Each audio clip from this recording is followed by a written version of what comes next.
नमस्कार मंडळी, मी तेजश्री सांगलीकर. आपल्या यूट्यूब चॅनलमध्ये आपलं स्वागत आहे. पावसाळा सुरू झाला आहे, त्याप्रमाणे आपण त्या दिवशी आळूची भाजी ही बघितली होती.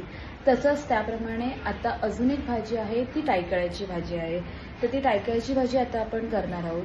ही भाजी जी आहे ती औषधी भाजी आहे, जी कफ कोल्ड ह्याच्यासाठी ही भाजी चांगली असते. आणि ह्या रानातल्या भाज्या ज्या आहेत या पावसाळ्याच्या या सीझनमध्येच करतात. मुंबईमध्ये सहसा या भाज्या मिळत नाहीत, पण गावच्या ठिकाणी या भाज्या या सीझनमध्ये खाल्ल्या जातात. तर ही टायकळ्याच्या भाजीला काही ठिकाणी टाकळा असेही बोललं जातं, पण आमच्या साईडला इथे ह्याला टायकळा असं बोललं जातं. तर दुसरी गोष्ट म्हणजे ही भाजी जी आहे ती वेगवेगळ्या पद्धतीने केली जाते. कोणी तुरीची डाळ टाकून करतं, कोणी चण्याची डाळ टाकून करतं, कोणी कांदा मिरची टाकूनच करतं. तर आमच्याकडे ही जी भाजी आहे ती तुरीची डाळ टाकून केली जाते. आणि ही भाजी मी लग्न झाल्यावरती पहिल्यांदाच बघितलेली आहे. माझ्या सासूबाईंनी ही पद्धत मला शिकवली होती. तर त्या पद्धतीने मी आता तुम्हाला सेम पद्धत दाखवणार आहे, टायकळ्याची भाजी कशी केली जाते. तर त्याच्यासाठी लागणारं साहित्य आपण बघूया. टायकळ्याच्या भाजीसाठी लागणारं साहित्य, ही टायकळ्याची भाजी आहे. ही आपण बारीक चिरून धुवून घेतलेली आहे. 2 मध्यम आकाराचे कांदे कट केलेले आहेत. हिरवी मिरची आहेत 4 ते 5. तुरीची डाळ ही मी भिजत घातली होती सकाळी, ती भिजवलेली तुरीची डाळ आहे. ओलं खोबरं आहे थोडंसं, आणि चवीनुसार मीठ आणि तेल, हे टायकळ्या भाजीचं साहित्य आहे. तर आपण बघूया आता टायकळ्याची भाजी कशी केली जाते. तर आपण आता टायकळ्याची भाजी करूया. एक कढई ठेवली आहे, ती गरम झालेली आहे. त्याच्यामध्ये आता आपण तेल टाकायचं आहे.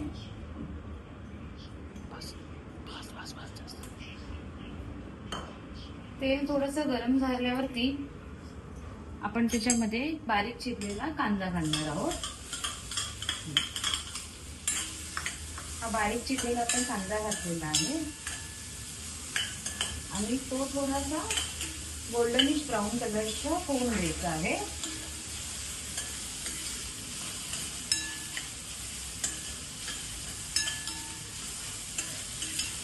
थोडा कांदा शिजत आल्यावरती त्याच्यामध्ये आपल्याला हिरवी मिरची 4 ते 5 टाकायची आहे. आणि कांदा आणि हिरवी मिरची चांगली भाजून घ्यायची आहे.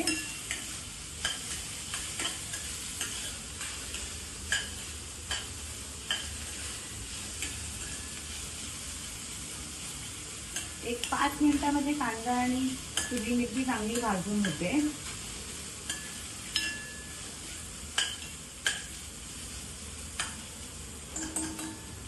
आणि त्यामध्ये आता आपण चवीनुसार मीठ टाकायचं आहे. मीठ टाकल्याने कांदा लवकर भाजला जातो, म्हणून कांदा आणि मिरचीमध्येच मीठ टाकायचं आहे. तुम्ही मीठ टाकलं तर कांदा लवकर भाजला जातो.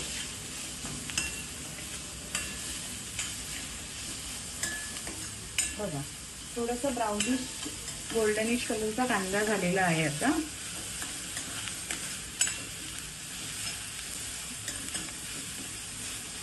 कांदा जसं जसं गोल्डनिश कलरचा होतो तसं तसं त्याच्यामध्ये आपल्याला आता तुरीची डाळ टाकायची आहे. तुरीची डाळ ही थोडीच टाकायची आहे. कमीत कमी अशी एवढ्या पद्धतीने घेतलं तर असं माप घेऊन 2 ते 3च मूठ सारखी टाकायची आहे, छोट्या मूठ आपली. आणि ती चांगली भाजून घ्यायची आहे तुरीची डाळ पण.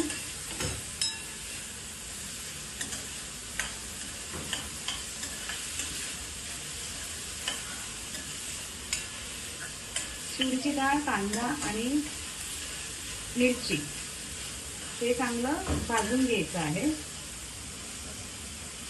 तुरीची डाळ आणि मिरची भाजून झाल्यावर त्याच्यामध्ये आपल्याला लसूण टाकायचं आहे ठेचून. लसूण मगाशी तुम्हाला मी साहित्यामध्ये सांगायला विसरली होती, पण लसूण पण टाकायचं आहे. लसूण पण त्याच्यामध्ये भाजून घ्यायचं आहे चांगला.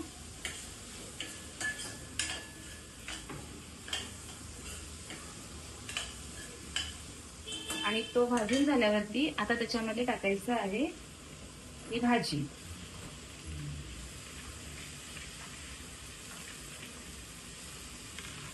ही भाजी टाकल्यावरती ती चांगली मिक्स करून घ्यायची आहे.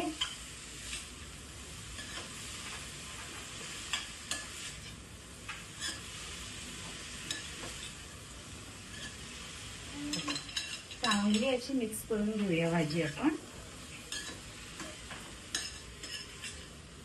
चारी कोपऱ्यांनी ही भाजी चांगली मिक्स करून घ्यायची आहे.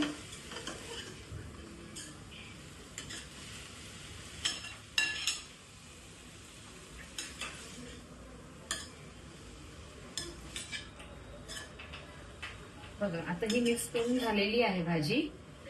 तर आता आपण मीडियम गॅसवरती ही झाकण ठेवून वाफेवरती शिजवायची आहे. भाजी आपली कशी शिजली आहे हे बघा. मस्त अशी भाजी झालेली आहे. ही थोडीशी आपण हलवून घ्यायची आहे. हे बघा तुरीची डाळ पण चांगल्या प्रकारे शिजलेली आहे आणि भाजी पण चांगली शिजलेली आहे. आणि ही फक्त वाफेवरच आपण शिजवली आहे. ह्याच्यामध्ये आपण काही कोणते म्हणजे पाणी घातलेलं नाहीये. आता ही भाजी झालेली आहे तर वरतून खोबरं, ओलं खोबरं टाकायचं आहे. ओलं खोबरं टाकून ही चांगली मिक्स करून घ्यायची आहे. बघा किती सुंदर अशी दिसते भाजी. तुम्ही नक्की ट्राय करून बघा आणि मला कमेंट करून सांगा की ही भाजी तुम्हाला कशी वाटली. हे बघा आता सुंदर अशी भाजी दिसत आहे. हा भाजीचा फायनल लुक आहे. हे बघा अशाच नवनवीन रेसिपीसाठी आपण पुन्हा एकदा भेटूया. माझ्या चॅनलला लाईक, शेअर आणि सबस्क्राईब करा. Till then take care. Bye.